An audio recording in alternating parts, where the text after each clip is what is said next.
ఈ తెలంగాణ రాష్ట్రంలో కాంగ్రెస్ పార్టీ గత 2.5 సంవత్సరాలుగా ఏం చేస్తుందంటే, పాలన ఏం పాలన ఇది ఫాసిస్టు పాలన, కాంగ్రెసు పాలన కసాయి మూకల పాలన. పాలన ఏం పాలన ఇది ఫాసిస్టు పాలన, కాంగ్రెసు పాలన కసాయి మూకల పాలన. ఇది ప్రజాపాలన కాదండి.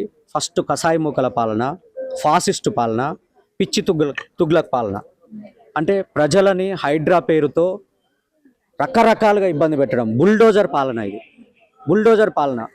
రేవంత్ రెడ్డి బేసికల్గా రియల్ ఎస్టేట్ వ్యాపారస్తుడు. ఈ రియల్ ఎస్టేట్ వ్యాపారస్తుడి కన్ను హైదరాబాద్లో ఎక్కడ పడితే అక్కడ వాళ్ళకు నోటీసులు ఇవ్వడము, తెల్లారి బుల్డోజరు పంపించడము, కూల్చివేయడం. అంటే ఇక్కడ ప్రజల కొరకు ఎన్నుకున్నటువంటి ప్రజల యొక్క అవసరాలు, ప్రజల యొక్క స్థితిగతులు, ప్రజల యొక్క అభివృద్ధి, ప్రజల యొక్క ఏవైతే అవసరాలు ఉన్నాయో అవన్నీ ప్రభుత్వానికి పట్టట్లే మేడం. దానిలో భాగంగానే ఈరోజు మధు పార్క్ బ్రిడ్జ్ దగ్గరికి రావడం జరిగింది. ఇక్కడ దాదాపుగా ఒక 500 మంది కుటుంబాలు రోడ్డున పడే పరిస్థితి రేవంత్ రెడ్డి తీసుకొస్తుండు.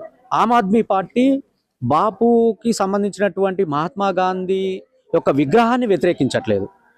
ఇక్కడ విగ్రహము మీరు కట్టండి, చాలా ప్లేస్ ఉంది, కానీ విగ్రహము ముసుగులో ఇక్కడ పార్క్ బ్రిడ్జ్లో ఇక్కడ ఈ అపార్ట్మెంట్లంతా వాళ్ళకు నోటీసులు ఇవ్వడం, తొలగించడం అనేది అరాచకమైన భావనగా మేము భావిస్తున్నాం.